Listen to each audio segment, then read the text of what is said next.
Ганна Кондратюк.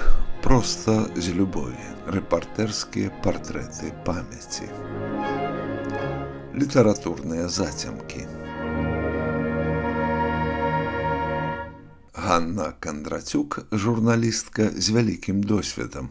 Яна піша рэпартажы, якія ператвараюцца ў апавяданні, што просяцца за межы жанру, туды, дзе гістарычнае эсэ, ці партрэт мастака, ці літаратуразнаўчы аналіз, а прытым рэпартаж не хоча адпускаць яе ў вольнае плаванне. Яна мусіць быць тут, на месцы, як першы транслятар усяго, што адбываецца, і першы, каму мусіць верыць або не верыць, каму суперажываць чытач. Як бы моцна не ўражвалі факты. Гэтак праз рэпартаж сама зямля беларускага Падляшша расказвае пра сябе сваю непаўторную гісторыю. І гэта найперш гісторыя пра смерць.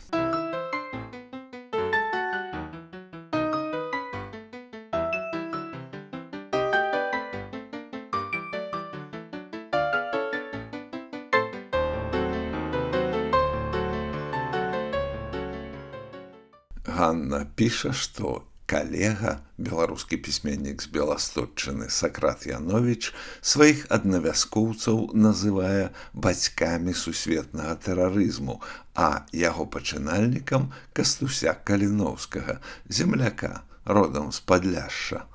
Праўда, тут ужо разабраліся з тэрарызмам і экстрэмізмам і не дурыць сабе гэтым галаву, бо экстрэмізм, уласцівы паўстанцам, гэта рэакцыя на брутальную і масавую вярбоўку ў рэкруты і паліцыю, а таксама на жорсткі кантроль паліцэйскай дзяржавы. Так было за Мурав'ёвым, так ёсць і за Лукашэнкам. Такую рэакцыю выклікае сама ўлада, якая не жадае быць для народа сваёй.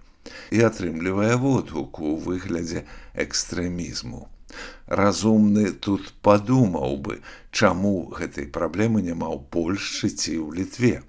Бо ўлада і там была чужая, а стала свая. А ў Беларусі сваёй не стала. Вядома, гэтая гісторыя глыбейшая гісторыя пра смерць. Але з ёй і разбірацца пры несваёй уладзе немагчыма. І ўзяліся за яе толькі тады, калі ўлада стала сваёй.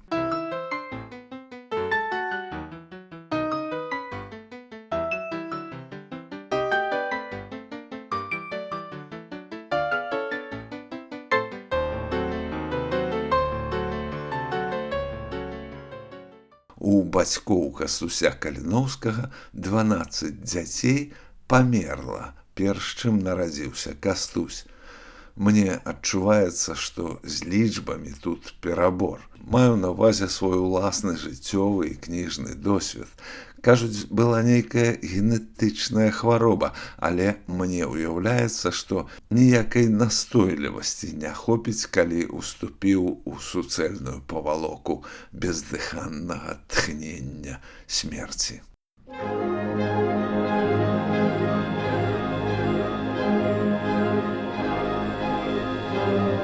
Ганна Кондратюк. Просто з любові. Рэпартэрскія партрэты памяці. Літаратурныя зацямкі. Ганна згадвае, як у жніўні 2000 году яна з каляжанкай Ленай Глагоўскай і сябрамі наведвалі вёску Стаўрова на Віцебшчыне, радзіму мастака Пётры Сергеевіча. Гэта раён Відзаў. А натурай на карцінах пра Каліноўскага у Сергеевіча выступаў сам Сергеевіч. Як проста можа пісацца гісторыя. У Стаўрове мы натыкнуліся яшчэ на аматараў-краязнаўцаў з мястэчка Відзы. Ім загадалі даследаваць гісторыю правільных партызан, зацікавіць іх тымі партызанамі-паўстанцамі, якіх намаляваў Сергеевіч, патрабавала многа часу і працы. Таму стаўроўцы гасцілі моладзь і, каб не сказаць ім лішняга, частавалі яблыкамі ды адсылалі ў іншыя вёскі. Там, напэўна, больш вам скажуць. Затое з прыемнасцю і настальгіяй апавядалі пра партызан Пётры Сергеевіча. У вёсцы ажно выглядалі прыездаў мастака. Вось гэтыя славутыя карціны. Кастусь Каліноўскі і Валерый Рублеўскі робяць агляд паўстанцаў. Кастусь Каліноўскі сярод паўстанцаў 1863 году. Намаляваныя ў Стаўрове. Тады у акце мастацтва прымаў удзел увесь калгас, які на некалькі дзён пераўвасобіўся ў статыстаў. Пётр Сергеевич сябраваў са старшынёй калгаса і той, на просьбу мастака, замест працы ў полі пасылаў мужикоў пад камандаванне Сергеевіча. Натуршчыкі да канца жыцця ўспаміналі партызанскую прыгоду з Кастусём Каліноўскім, бо раней, чым схапіць косы і вілы, ім прапанавалі скінуць сябе настрой стомы і прыгнёту, а ў мастацкую атмасферу дапамагала ўваходзіць самагонка і рыбны суп юха, якім па сённяшні дзень тут частуюць гасцей. А хто з вяскоўцаў ствараў вобраз Кастуся Каліноўскага, дапытваліся мы ў былых натуршчыкаў-статыстаў. Апошняя справа выглядала падазрона, паколькі жыхары Стаўрова ў значнай колькасці нашчадкі расіян-стараабрадцаў. Вы самі яго добра ведаеце. У Стаўрове мы зірнулі на паўстанцкія карціны новымі вачыма і ў асобе Кастуся Каліноўскага пазналі самога мастака Сергеевіча. Канец цытаты.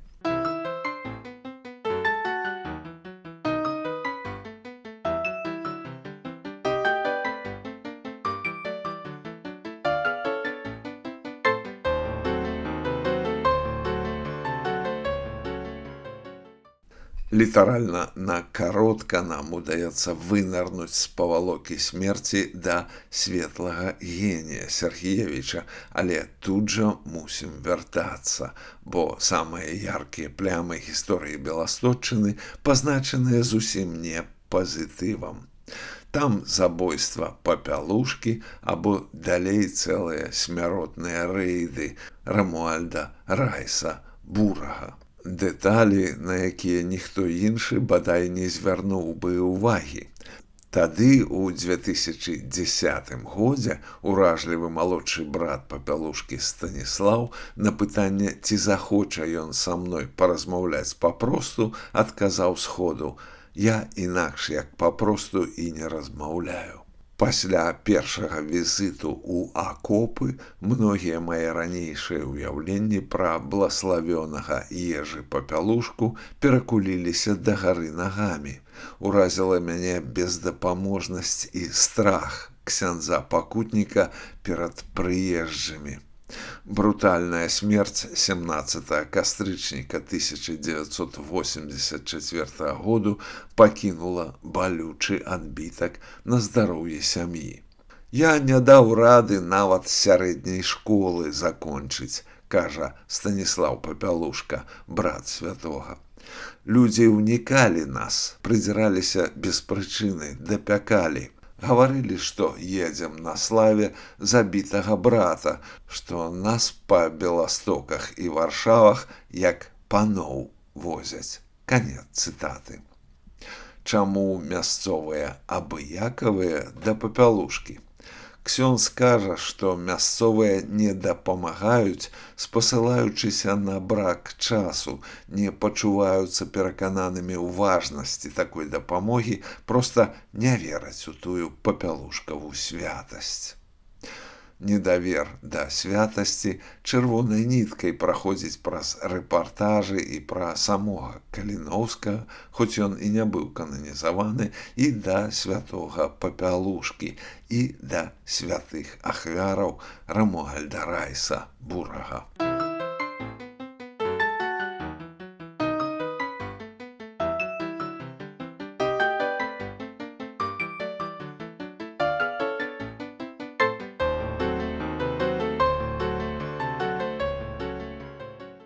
калі ўзіраюся ў адталыя сівыя загоны з заледзянелымі барознамі, мне хочацца думаць пра сумную Багародзіцу на магіле пакутніцы Марыі, у якой па абліччы сцякаюць крывавыя слёзы. Слёзы ў Марыі, якая памірае на шпітальным ложку. Яна ўсімі сіламі трымаецца за жыццё, ёй хочацца жыць, бараніць родных.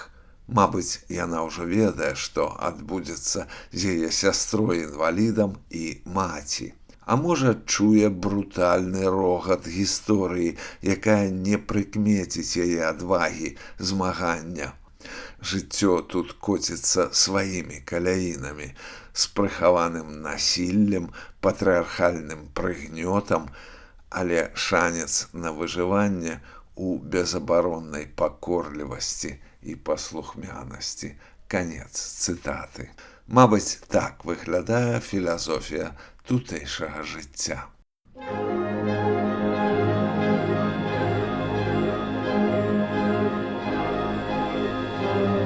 Ганна Кондратюк. Просто з любові. Рэпартэрскія партрэты памяці. Літаратурныя зацямкі. Пілігрымы ў рэпартажах Ганны размаўляюць пра самае важнае, што беларушчына не перадаецца наступнаму пакаленню, што сумняюцца ў святасці святых. Яшчэ ў дарозе мы разважаем, як накіраваць культ падляшскіх святых на пазітыўныя хвалі, кажа Ганна.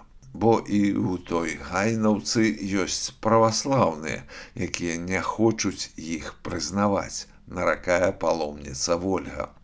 У вочы мне кажуць, ці яны заслужылі на такі гонар, каб я да іх маліўся.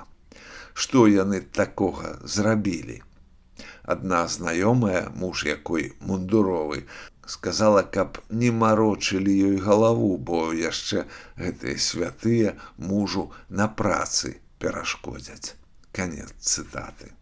Святыя неапраўдана забітыя ў 1946 годзе. Акурат праводзіўся абмен. Ясна, што ўсім тады было няпроста, але вясковыя банды мэтава забівалі беларусаў з Падляшша, такім чынам вымушаючы іх з'язджаць у Беларусь.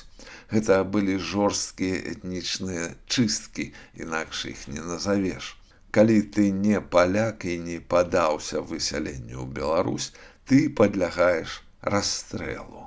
Пасля, вядома, тыя забойствы будуць асуджаныя, калі ўжо ўсё адбылося.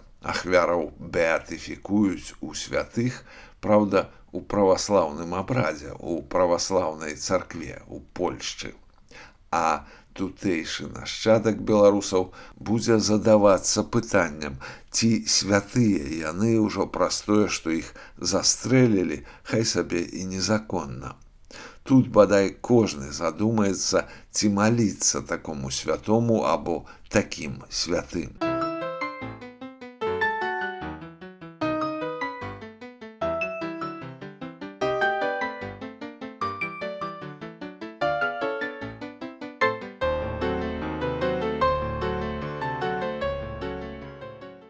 Ганна распавядае пра пілігрымкі, якія ладзяцца ў гонар гэтых святых, у памятныя месцы іх страты.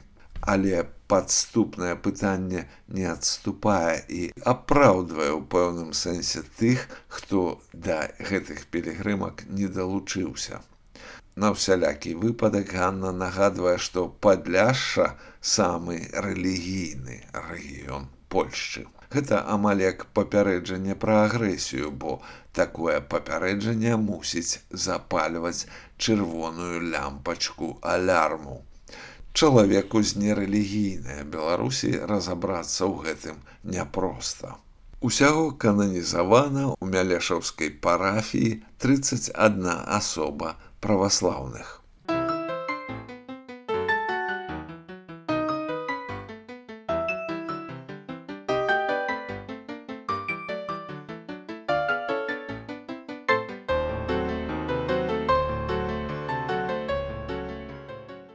для чалавека, які звыкся да шматканфесійнасці, досыць нечакана гучаць радкі календара.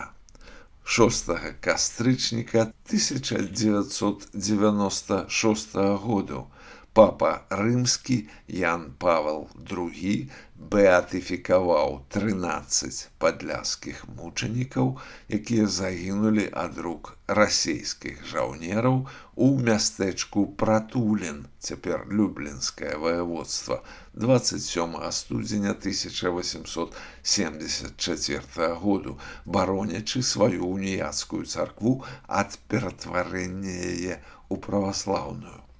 То бок уніяты з Пратуліна ішлі на смерць, абы толькі царква іх не стала праваслаўнай.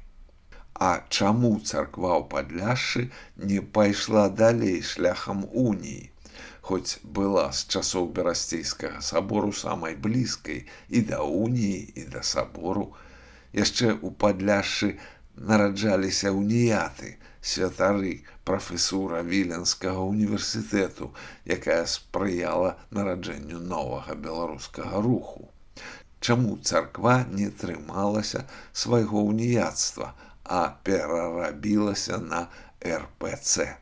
Гучыць наіўнае пытанне прафана.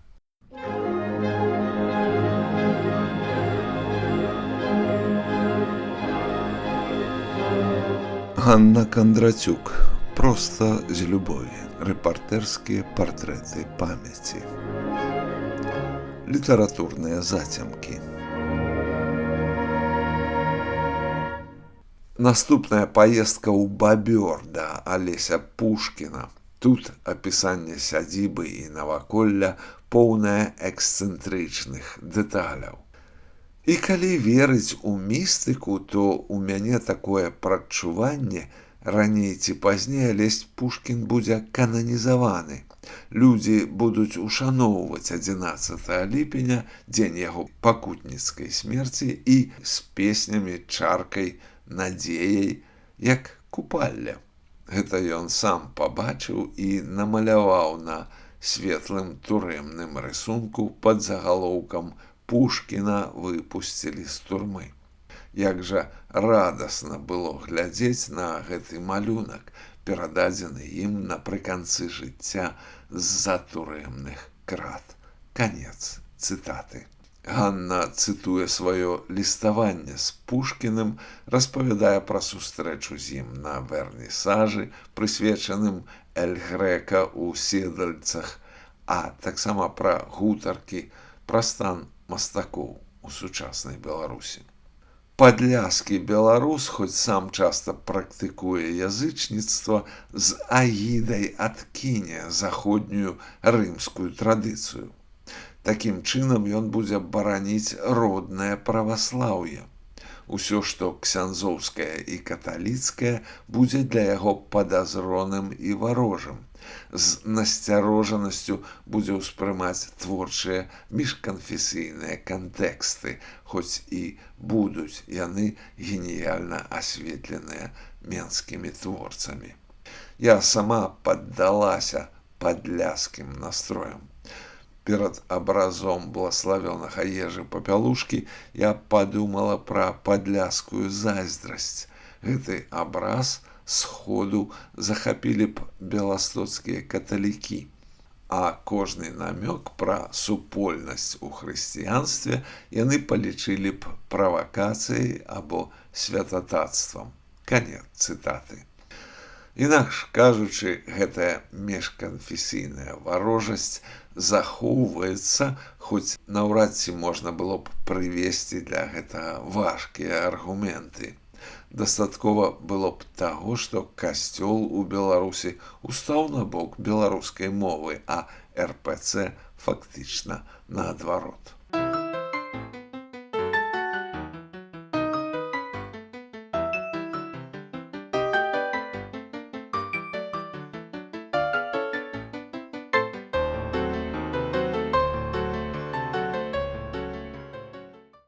Візіт у засцянковую хатку Юрыя Гіля. чарговая прыгода. У мяне з'яўляецца адчуванне, што чытаеш пра нейкіх фрыкаў, што займаюцца абы чым, што самі прыдумалі сабе праблему. Засценак Вышунава на Парфёнаўшчыне, 20 кіламетраў ад Буцлава. Юрый Гіль абраў сабе пасаду старшыні таварыства беларускай мовы Віленскага краю, што, на маю думку, вымагала б тытанічныя працы, бо мусіла б вяртаць калясальныя моўныя страты. Але займаўся Гіль падзелам сваёй асабістай спадчыны па бацьках у Докшыцкім раёне, куды і запрасіў гасцей, у тым ліку і з Беласточчыны, пра што Ганна і мусіла рабіць рэпартаж.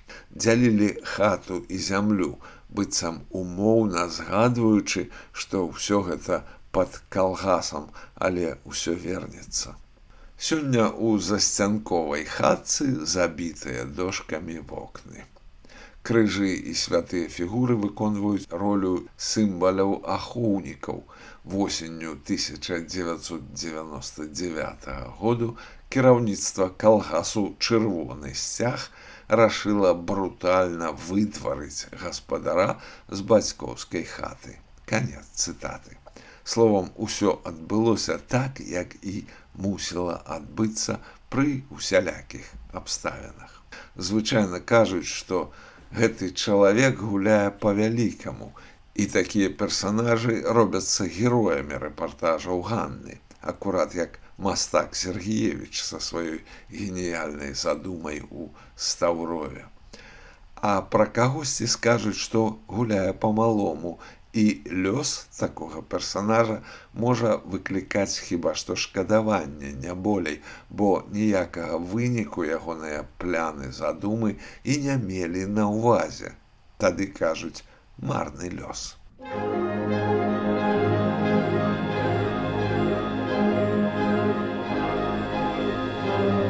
Ганна Кандрацюк. Проста з любові.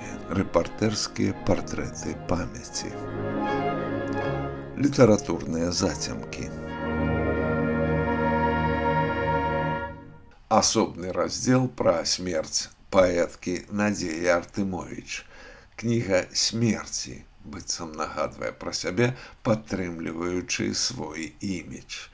І ўжо наступны раздзел, быццам таксама пра смерць паэта Юрыя Гуменюка, але напаўненнем зусім супрацьлеглы. Ён нават нахрапіста пра жыццё, ён быццам адмаўляецца ад смерці.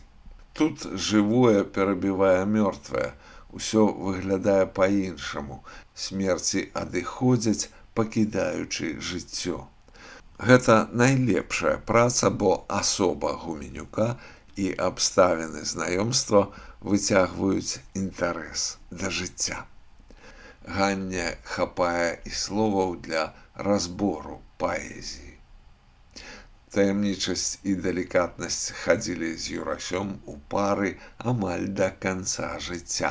Ён не хваліўся сваімі эратычнымі заваёвамі, хаця тое захапленне і энергія эратычных заваёў не адпускалі яго да саракоўкі.